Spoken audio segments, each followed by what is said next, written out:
টাঙ্গাইলে পুরো দমে শুরু হয়েছে বোরো ধান কাটা ও মাড়াই, তবে জেলার বিভিন্ন স্থানে দেখা দিয়েছে শ্রমিক সংকট। এ নিয়ে আরো জানাতে টাঙ্গাইল পৌর এলাকা থেকে যুক্ত হয়েছেন কাউসার আহমেদ। কাউসার, টাঙ্গাইলে এবার কি পরিমাণ জমিতে বোরো ধানের আবাদ হয়েছে এবং এই যে শ্রমিক সংকট দেখা দিয়েছে, এই সংকটের মাঝে ফসল ঘরে তুলতে কি ধরনের পদক্ষেপ নেওয়া হয়েছে? আমি আছি টাঙ্গাইল শহরের কাকমারা এলাকায়। আমার পেছনেই যারা শ্রমিক রয়েছেন তারা ধান কাটছেন, আর শ্রমিকরা বলছেন যে প্রচন্ড রোদ ও ভ্যাপসা গরমে তাদের খুব কষ্ট হচ্ছে। এই বিষয়ে তারা বলছেন যে স্বাভাবিক সময়ে তারা যে পরিমাণ কাজ করতে পারেন, এই গরমের কারণে তারা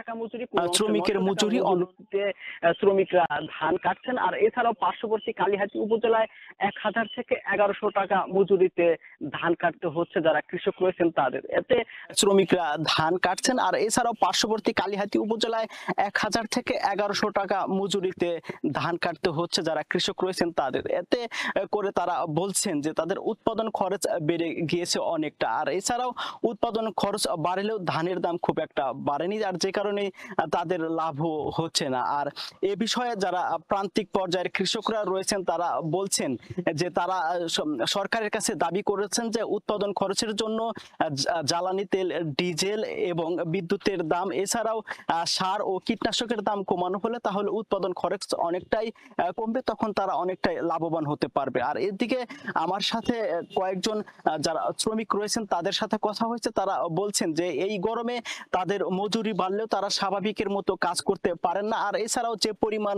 মজুরি পান তারা এই বিষয়ে তারা খুব একটা লাভবান না।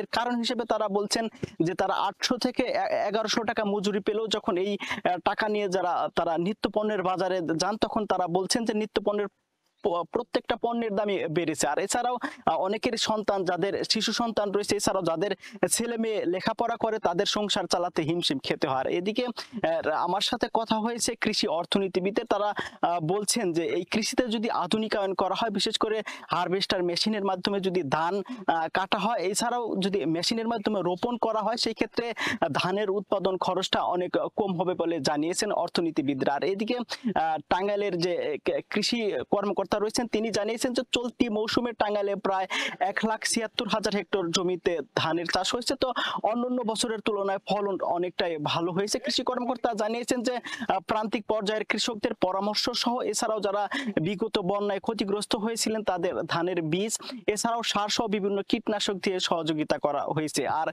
ধানের উৎপাদন খরচ কমাতে তিনি জানিয়েছেন যে জেলায় বেশ কিছু অঞ্চলে হারভেস্টার মেশিনের মাধ্যমে ধান কাটা হচ্ছে, তবে যে পরিমাণ হারভেস্টার মেশিনের মাধ্যমে ধান কাটা হচ্ছে তা চাহিদার তুলনায় অপ্রতুল। আর এদিকে একজন কৃষক অভিযোগ করেছেন যে হারভেস্টার মেশিনে যেখানে 40 থেকে 50 টাকা শতাংশ ধান কাটার কথা, সেখানে তাদের ধান কাটতে হচ্ছে 80 থেকে 100 টাকা করে। এ বিষয়ে তারা ঊর্ধ্বতন কর্মকর্তার হস্তক্ষেপ কামনা করেছেন। তো এই ছিল আমার কাছে ধান কাটার সবশেষ তথ্য।